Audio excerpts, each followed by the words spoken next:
The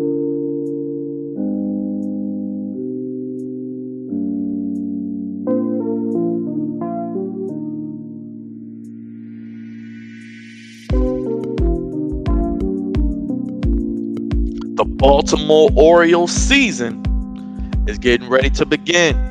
But before it begins, start here with the Flex On podcast as we break down the 2022 Baltimore Orioles and what you can expect from the rebuilding Baby Birds in this coming season. Thankfully, a full 162 games that the lockout did not impede. Hit that like button, subscribe if you haven't, hit that bell for all notifications, comment down below. Let me know your thoughts and predictions for the 2022 Baby Birds. That's right, your Baltimore Orioles. Spring and summertime is right around the corner.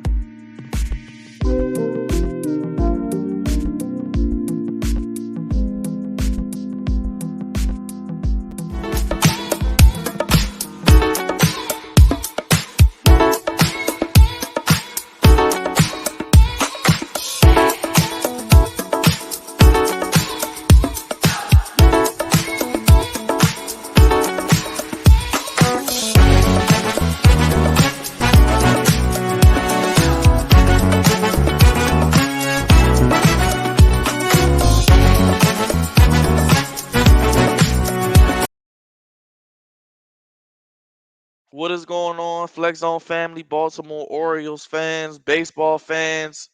Play ball is another 2022 baseball season is upon us, and I'll be talking specifically about the Baltimore Orioles. I got my headset on, got my fitted on. I'm ready. I'm excited. The sun's out. It's Friday. The Flex On podcast is growing. Make sure you hit that thumbs up, like this video, share, comment down below, and of course, subscribe if you're new to the party. As well, you can click down below our watermark in the bottom right corner if you're on desktop, and you can subscribe to the Flex Zone podcast that way. Also, host with the Moist, God's favorite host, America's Most Wanted podcast. The 2022 Baltimore Orioles season is upon us, and last season, another 100 loss season for the Baltimore Orioles, finished 52 and 110. That means 52 losses, 110.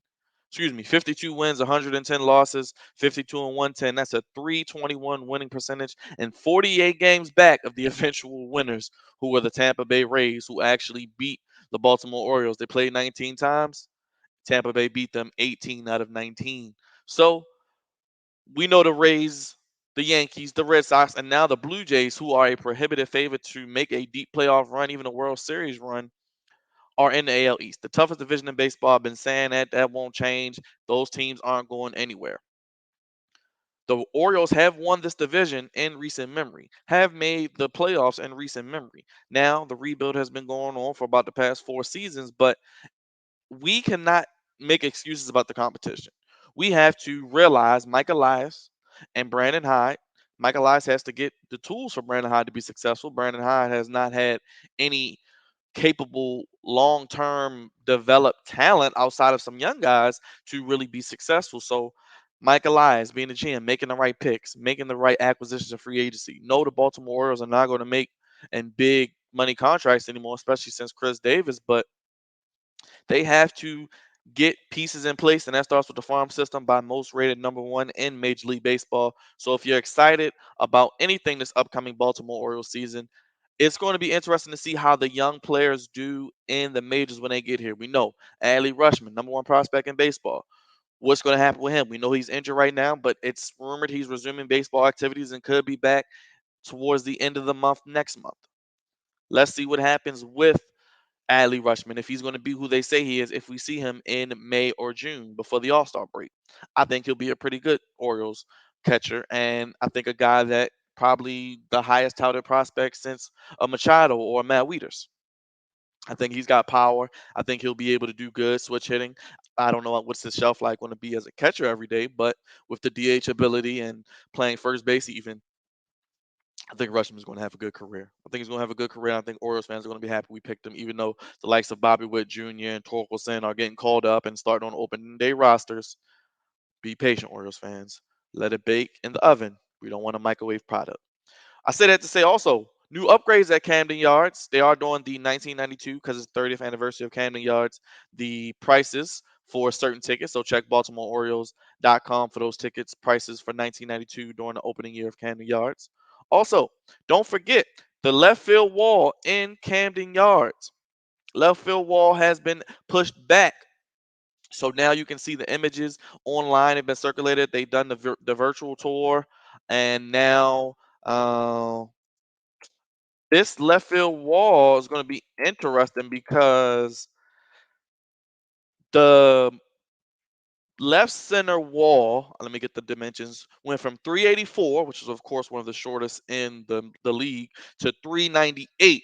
The wall is now higher, 13 feet, and is one of the most homer friendly ballparks in of all of baseball that the Oriole Park is. You know what I mean? It is now pushing back that left field wall, eliminating about 1,000 seats, going from 384 to 398, and it'll be tricky in that bullpen area as well to see what'll happen with some of the bounces that the baseball may take. But an increase of 14 feet and now a higher wall, 13 feet. Don't forget you got the big scoreboard out in right field as well.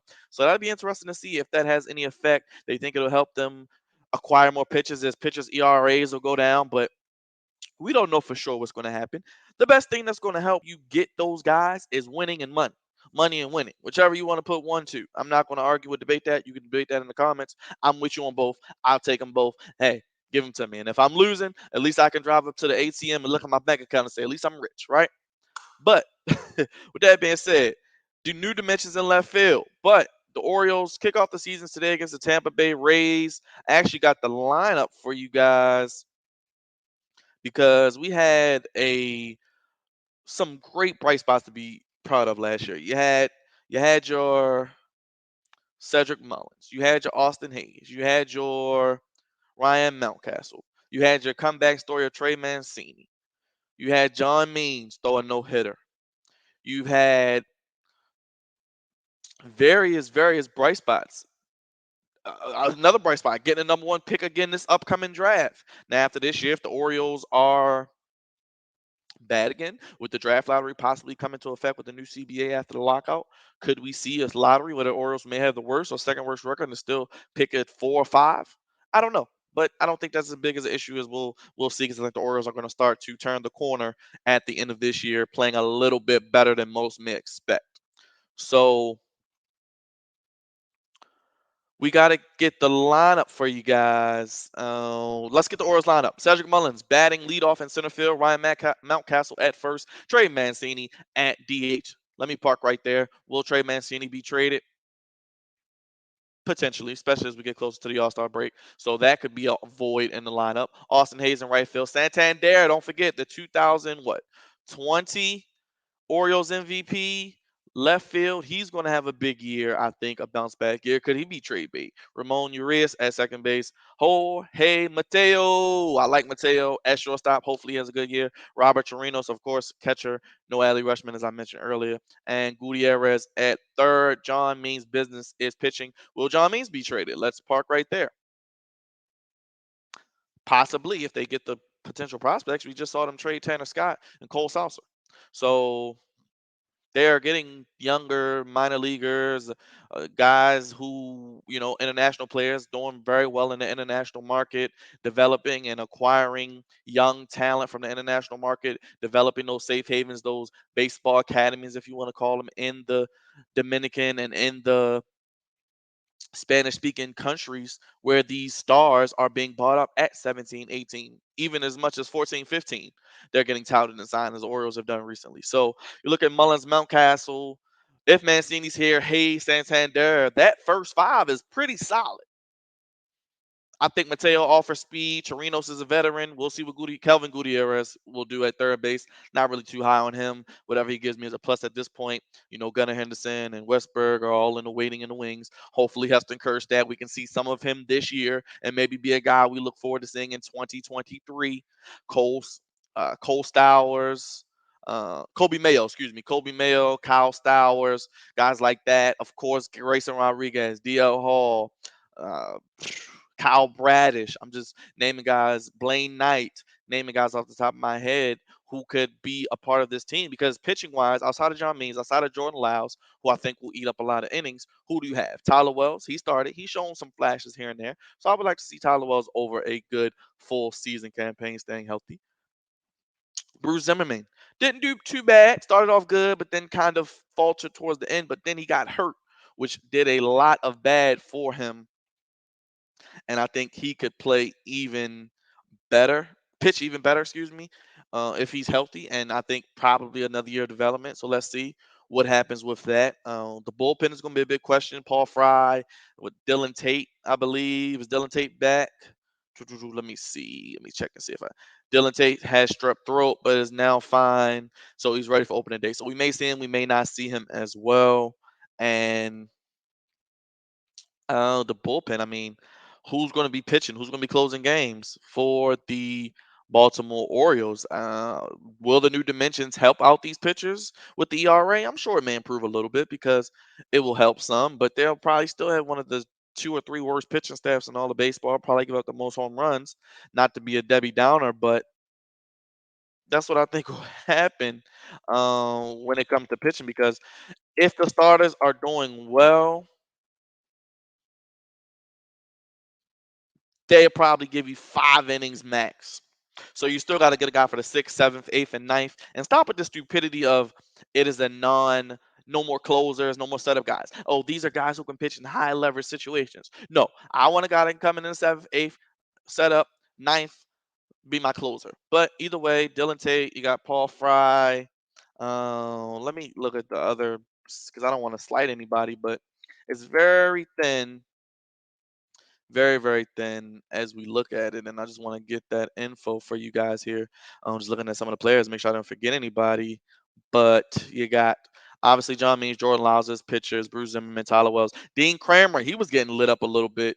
We'll see what happens with him. We'll see what happens with Keegan Aiken. Big year for him, make or break year for him. And I think a make or break year for Dean Kramer as he's supposed to be one of the guys, a cog in the rotation moving forward. Oh, Michael Bauman. I want to see what he can be. Can he eventually join them in the rotation this year as he will start in the bullpen? Could be him and Dylan Tate could be a nice 1-2 punch. Jorge Lopez throws a good fastball. I like him as a long reliever instead of a starter. Paul Fry, as I mentioned, Perez, Baker, Felix Batista, Crable. I know nothing about these guys, so no offense to you guys, but hey, let's see what you got. Let's see what you got, and it'll be a lot of call ups. Of course, Robinson, Chirinos, the catcher. He's the only catcher they got right now. So we'll see what he brings to the table, if anything. But I think he's a good veteran to have as my hat's doing the TI. But a lot to talk about. Chirinos, only catcher. You got Mountcastle, Mancini. Rugnan Odor. He could hit you 20 home runs. That could be a bold prediction. Maybe he gets around 20 home runs at Camden Yards. Probably hitting 200, but he can get you 20 home runs and play decent defense and knock a Jose Batista out of two.